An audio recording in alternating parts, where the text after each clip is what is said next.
Locked On Podcast Network presents Locked On Sports Today. The Baltimore Ravens keep coming up short in January, so what do they have to play for in the preseason? Also, the Giants' preseason plans could make or break their season opener. And are the Eagles' hopes of going back-to-back already in jeopardy? I'm Peter Bukowski, starting your day with the can't-miss stories and biggest debates in sports. You're Locked On Sports Today. Searching all major sports. Found. Let's start with the biggest story. The Baltimore Ravens are going to kick off the NFL preseason in earnest here on Thursday against the Indianapolis Colts. And if you're a Ravens fan, I frankly don't know how you get too excited, because with this team, it is all about what happens in January. Kevin Ostreicher from Locked On Ravens knows that all too well. Kevin, you've had a lot of tough shows in January. I can relate as the Locked On Packers host as well. So tell me, what do Ravens fans want to see out of this preseason? Or let's extend it, training camp, joint practices, that would give them hope this year can be different. Yeah, I think a lot of people, Peter, now look to joint practice. And I think we had this conversation last year, too. And it's so interesting in the way that the NFL has shifted. Not every team, but a lot of teams won't play their starters in the preseason anymore. It's just, whether it be injuries or whatnot. So joint practices are the real test for some of these star players, where that is the opportunity for them to go up against another team, get those reps in. Now, John Harbaugh said the starters will not play on Thursday, but actually said they're going to take it on a game-by-game basis for the remaining two. So the Ravens have not really, ever since J.K. Dobbins tore up his knee on literally the first drive of their last preseason game. They wanted one drive with the starters. J.K. Dobbins tore his ACL. Ever since then, the Ravens have been really against playing their starters. But I think what people want to see in the preseason is for some of these young guys. Can Malachi Starks and Mike Green, their top 2 draft picks, can those guys flash? How does Keaton Mitchell look? He came back last year at the end of the year from his knee injury that really was more than an ACL. It was ACL, MCL, a lot of different things that Keaton Mitchell tore up. He didn't really look like Keaton Mitchell, though. Now he feels like he's 100%. You're not going to see the DeAndre Hopkins of the world, the Derrick Henrys, the Lamar Jacksons. But while those guys are very important, while the vets and the stars, that's who you want, they also have to have young depth that can help them. They got really good contributions from Nate Wiggins and Roger Rosengarten as their top 2 picks last season. So you're hoping for that as well. And then during training camp, we've seen a lot. I also think, Peter, all eyes are going to be on Tyler Loop, the Ravens' new kicker. Obviously, the Ravens moved on from Justin Tucker this offseason after both on-field and off-field situations last year. Tyler Loop is the first kicker they've ever drafted in franchise history. It's crazy. All their luck has come off of free agents and undrafted guys.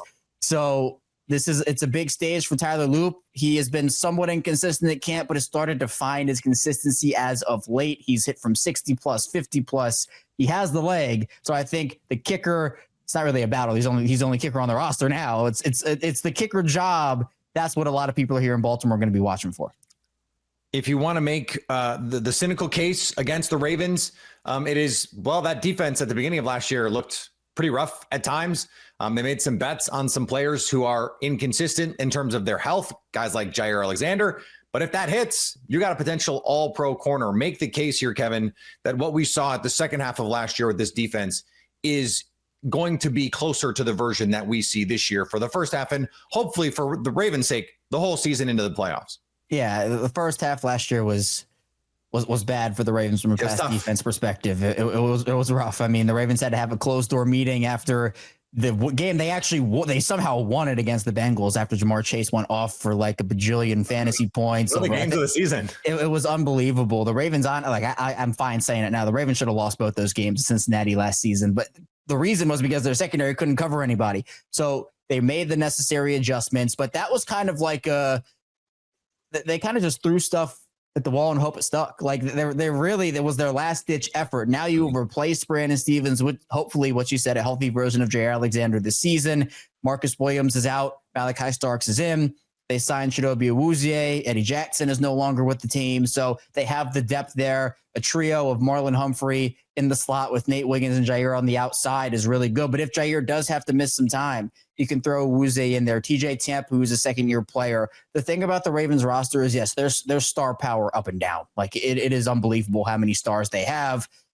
but they do have the depth. I mean, if Lamar Jackson goes down, it's a different conversation about, what the outlook of the team is. But anyone other than Lamar and maybe Derrick Henry to an extent, if either of those guys, and Kyle Hamilton's a third, if any of those three go down, you might be in some trouble. But the Ravens have the depth to be able to withstand some of that, something that really was tested for them last season in the first half of the year. Do they have the culture to do this again? These are tough mountains to climb, Kevin, and teams can fracture when you get that close and you come up short over and over. I mean, ask the Buffalo Bills. Remember all the crazy stuff that Tyler Dunn was reporting about some of the behind the scenes things there. How do they stay together through all of this? Yeah, I think the culture is there. I think the mindset is there. It seems like they're all pretty united in the fact that they're tired of losing and that they want to get the job done. And look, Peter, honestly, I've said it a lot. I'm done with revenge seasons and revenge tours and feel like this is like the 8th revenge tour. Like it gets a little old after a while, right? You got to actually finish the job. There's enough fuel on the fire. There was enough last season, if we're being honest, but at this point, it's just like, that's the narrative they have created for themselves. And they have unfortunately earned is they will have a great regular season, but in a moment in the playoffs, in a game in the playoffs when it matters, everything will fall apart, whether it is Lamar Jackson, the coaching staff, the supporting cast. And again, it's not all on one player, one person, but I think there begin to be conversations if the Ravens don't get the job done. I think all the media pressure's on Lamar Jackson, right? But I think the real pressure is on John Harbaugh at this point. Like it's something you and I've talked about before. Sure. Lamar's not going anywhere. Are they going to fire their second-year defensive coordinator? Are they going to fire their third-year offensive coordinator? What is the next step? The special teams coach that gets let go? Like at this point, if it doesn't work, it's not that Harbaugh's a bad coach. I think he's one of the best in the NFL, but sometimes there's just a cap, and the guy might not be the right one to take the team. Like Greg Roman for the Ravens was awesome for them in 2019, Lamar's MVP season, but there was clearly a cap on what he could do for this franchise. So I'm not saying Harbaugh can't win the Super Bowl with the Ravens this season, but if it's another wild card exit or divisional exit, you can't get complacent with that. Obviously, there are much bigger goals for the Ravens this season, especially when Lamar's a quarterback. You can stay up to date all year on the Baltimore Ravens by subscribing to Locked On Sports Today and Locked On Ravens on YouTube or your favorite podcast app. You're Locked On Sports Today. Coming up, the Giants need to start Russell Wilson for their preseason opener. Before we get to that, Shedeur Sanders is getting the starting nod for the Browns. Ever wish managing your money felt easier? With Monarch Money, it can. Whether you're growing your savings or planning a big purchase, Monarch puts you in the driver's seat. It's like having your own personal CFO, giving you full visibility and control over your finances. Monarch Money is more than a budgeting app. It's a complete financial command center. You can track all your accounts, investments, and spending in one place. So in addition to managing your money, you're also building wealth. Take control of your finances with Monarch Money. Use code LOCKEDONNFL at monarchmoney.com for 50% off your first year. That's monarchmoney.com, code LOCKEDON for half off your first year. The Cleveland Browns are expected to start rookie quarterback Shedeur Sanders in Friday's preseason opener against the Panthers, according to reports. Sanders, a fifth-round pick, was Cleveland's second QB selection behind Dillon Gabriel, but with both Gabriel and Kenny Pickett nursing hamstring injuries and Joe Flacco's 80-year-old arm being preserved, the door has swung open. Sanders will now get his first NFL action in Charlotte following joint practices with Carolina. Elsewhere in the NFL, the Vikings will be opening their season without number 2 wide receiver Jordan Addison, who has been suspended 3 games for violating the NFL's substance abuse policy stemming from a 2024 DUI case. It's the second straight offseason with the headline for the wrong reasons. Last year, he was clocked during 1:40. This year, police found him asleep in a Rolls Royce on the freeway. Addison can still participate in camp in preseason, but he'll miss the opener in Chicago and home games against Atlanta and Cincinnati. He's eligible to return in week 4, just in time for Minnesota's game in Dublin against an old foe, Aaron Rodgers and the Pittsburgh Steelers. Over in baseball, the Reds fought hard in a critical matchup against the Cubs. Man, the Cincinnati Reds with a series win, and it's all about the guys that Nick Kroll got at the deadline. What's up? This is Jeff Carr from the Locked On Reds podcast, and Zach Littell, Miguel Andujar, and Ke'Bryan Hayes all came up with big plays in this. Zach Littell, amazing debut for the Reds. 7 innings of absolutely beautiful one-run baseball, got more strikeouts and more swings and misses than he's had all year, and he did it in his first game in a Reds uniform. And then Miguel Andujar with a multi-hit game, scored 2 runs. really looking nice in the middle of the lineup against lefties, and Ke'Bryan Hayes with another Gold Glove caliber play at third base, a play that no other player on this Reds roster makes. That's the reason he's here. That's the reason that the Reds made these moves at the deadline, and they all came through. And it's the second night now that a trade that the Cubs made blew up on them because Kittredge gave up 4 runs there in the 7th inning, and that was the difference in this ballgame. Absolutely amazing to see the Reds get a series win in Chicago, drinking in the tears of the Cubs fans tonight. Let's see if Andrew Abbott can get them a sweep on Wednesday. And the Astros extended their AL West lead with a victory over the Marlins. Are you excited about the fact that the Astros went out there and won a ball game? Well, yeah. I mean, the Marlins are one of the hottest teams in baseball since June 22nd. So they come in here right on the heels of a sweep of the New York Yankees. So they're definitely on fire. You've got Jesus Sanchez, who's coming back pretty quickly after the trade deadline, after being traded from the Marlins there in Miami. And so what you wanted Sandy Alcantara to not be on his game, where this dude's got like really good home statistics on the mound, very poor pitching, away from his home ballpark. And tonight he flipped that. And I love this. It ends the losing streak that the Astros were on. The New York Giants need to decide how they want to divvy up snaps for their new quarterbacks throughout the course of the preseason. Locked On Giants host Patricia Traina breaks down how she believes Brian Daboll and company should handle it. If you are an everydayer, or if you have read me over on New York Giants on SI, you know how I feel about the Giants and slow starts and getting the starters some reps, all right? The numbers, as I think I've given to you before, the last 2 week 1 regular season games, the Giants have been outscored 68-6. But the more damning stat is that the Giants in those 2 games have only scored 3 points in the first half. That's over the 2 games. I mean, can we say slow as molasses start for the New York Giants? And oh, by the way, they lost both of those games. And you have heard me say also on this program that the Giants, because they have 2 games against division opponents to start this year's campaign, they better go at least 1-1, if not 2-0. Because if they don't, they're going to have some big problems and a big hole to climb out of. So that leads us to the preseason games. Now, Brian Daboll probably knows what he wants to do, but he's not telling the media. He doesn't tell us anything. It's just kind of weird. I don't know what the big secret is, because it's not like, the outcome of these preseason games is going to count against the standings and the playoff seeding later in the year. But he's not revealing it. Now, maybe legitimately he doesn't know, possibly, but maybe he's still trying to figure it out. He spoke to the media on Tuesday via a video call, and he said, he did a lot of research on that in the off season and is trying to come up with the best plan for the organization. Yeah, we've heard it all before. Well, I'm going to give you what I would do. If Daboll had come to me, which again, he'll never do, but if he had come to me and said, what would you do if you were in my shoes? Here's what I would tell him. All right. I would definitely play the starters. Now, not all of them. There are some guys that you don't need to play because you know what you got in them. Dexter Lawrence comes to mind. Malik Neighbors comes to mind. Tyrone Tracy, I would consider holding out. A few others, okay? So I wouldn't necessarily play those guys. But what I would definitely do on the offensive side of the ball, I would play the starting offensive line, which I understand doesn't have Andrew Thomas, but still I would get the line they've been running with for the first team offense. I would get them out there. I would put Russell Wilson out there. Now, the reason for that is let them get used to the cadence in a game situation. There is no substitution for game speed. You just can't replicate it in practice. The blocking is not as intense as it is in a game during practices. So let Russell Wilson and that offensive line get together and let them get used to the cadence in a game speed scenario.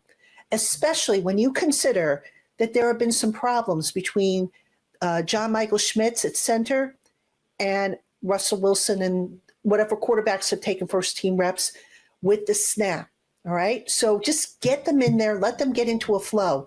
Now, as far as like the game plan, and we know there's no game planning in the preseason, even if you're putting Russell Wilson in there and you're saying to him, okay, Russ, just hand the ball off. We're going to play Devin Singletary. We're going to play newcomer Jonathan Ward. We're going to play Dante Miller.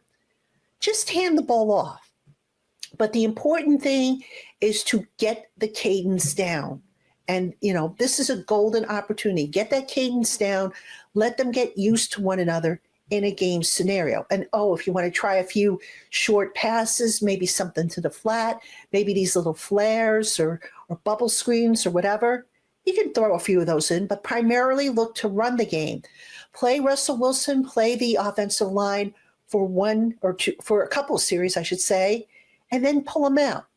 All right. So when Russell Wilson is done for the night, pull the starting offensive line out. There's no reason for them to play beyond, at least for this first week, for them to play beyond 2 series. All right. So you put your second team offensive line in, and assuming, the next quarterback up will probably be Jameis Winston, or it could be Jackson Dart. I personally think it's going to be Winston.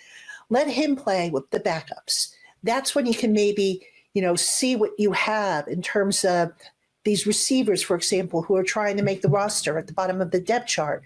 What you could see in your offensive line depth when you're trying to settle that out, okay?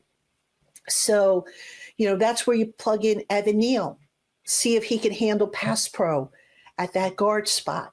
So just kind of, give Russell Wilson and the starting offensive line a couple series, then give way to whether it be Jameis Winston, Jackson Dart, Tommy DeVito, whoever's number 2 on the quarterback list. And that's when you can kind of balance it out and see, okay, look, we got the starters some work, we got the backups some work, and we can further evaluate what we have in the backups and the guys at the bottom of the depth chart who are competing for roster spots. Now, on the defensive side of the ball, all right, I would play, with the exception of Dexter Lawrence, I would play the starting run defense. We all know that the run defense for this team has been atrocious the last, 2-3 years. Get those guys some reps, okay? Again, they're doing it in practice, but it's not the same speed. It's not the same intensity. Get those guys some reps and just see how they go at it. Because look, I think we could all probably agree that it would be surprising if Buffalo plays Josh Allen and all the top receivers and weapons that he has. They don't need to. They are a little further along than the Giants. They know what they've got. So their needs for their particular roster are to, get the guys at the bottom of the depth chart more work. Patricia Traina always has the inside scoop with the New York Giants. Boots on the ground. They're getting the latest from training camp. If you want the latest from training camp with the New York Giants, subscribe to Locked On Sports today and Locked On Giants on your favorite podcast app and on YouTube. Coming up, the Eagles could have a hard time going back-to-back if one position group doesn't improve. It takes an awful lot to repeat as Super Bowl champions. Locked On NFL host Tony Wiggins and Kevin Ostreicher explained that, yes, they believe the Eagles have the pieces up front to make their run at back-to-back titles. Their secondary, though, raises some question marks. Man, Howie Roseman can't hit them all, can he? He's been nailing all of these draft picks. Quinyon Mitchell last year, man. Cooper DeJean, he's pulled all the right. But I heard Smile Mondon, who's also from Georgia, is whipping people in camp as a rookie. But the one that he seems like he might not hit on is Keely Ringo, and that's big because Jaden Daniels and all those dudes, they're loading up, and the Giants are loading up with a bunch of receivers in that division. Yeah, and you're right. The reputation Howie Roseman has is, man, he's just going to find all these guys, and he never misses. And, he's going to get the Eagles to where they need to go with those guys. And it is unrealistic that you hit on every single player. But sometimes the reality is when you do miss on a player and you do miss on a position, it can set you back regardless of how good that you are. So, and I think the big thing with Howie is, he's making deals. Jacorian Bennett from the Raiders is now in. So if he sees a problem or if he is not happy with a certain positional group or a player, he goes out there and addresses it. But we'll kind of see how it all unfolds for him. Vic Fangio is a hell of a coach. The defense was outstanding last year, the best in the NFL. And we saw in the Super Bowl what they did to Patrick Mahomes. Defense is also highly volatile. You could be the best defense in the league one year and the 8th best defense or the 10th best defense or the 14th best defense in the league. The next, what do the Eagles look like if Jalen Carter misses 6 weeks? What do they look like if Zach Bond or Cooper DeJean don't play as well as they did last year? The problem with rookies, in the case of Cooper DeJean and Quinyon Mitchell playing great as rookies, is there's less room for them to grow. We can't expect them to be year 2 leap candidates because they were so good in year 1. Historically speaking, it's just not how it works. And if the defense takes a step back, I think the playoffs make us overrate what the offense was last year in the efficiency metrics, adjusting for schedule. They were a above average offense, but they were not even the 4th or 5th best offense in the NFC last year by some metrics. So if the defense isn't the best in the league, let's say they're just 8th or 10th, and the offense is 8th or 10th, well, then they're the Packers or they're the Rams or the 49ers or the Lions. They're not head and shoulders above everyone else. And that's the problem with trying to repeat. And finally, back in 2016, Mitch Van Vooren was selected to announce the Miami Dolphins' 7th round pick. That ended up being Thomas Duarte. Fast forward 9 years, and Van Vooren has now been signed by the Cleveland Browns to play, get this, tight end. An undrafted rookie, Van Vooren was an All-American track runner and hurdler at Marquette before transferring to St. Norbert College for his last 2 seasons to play football. By the way, St. Norbert College is in Green Bay. Had he been drafted, it would have been in Green Bay from Marquette track star to D3 tight end to NFL player. That's the kind of road to glory experience I want in the next EA college football game. If you're catching this episode after hearing your favorite Locked On show, make sure to subscribe to Locked On Sports Today on YouTube or wherever you get your podcasts so you never miss an episode. Also, if you're a new subscriber to Locked On Sports Today, we're here for you with the biggest stories in sports every day. Coming up, are the 49ers giving up or are they trying to salvage the tail end of their championship window? So at least until tomorrow, stay locked on sports today. Locked On Podcast Network presents Locked On Sports Today. For more episodes of Locked On Sports Today, go to our video on demand. Click on sports at the top of your screen. There, you'll find past episodes of Locked On Sports Today, plus other Locked On shows on demand.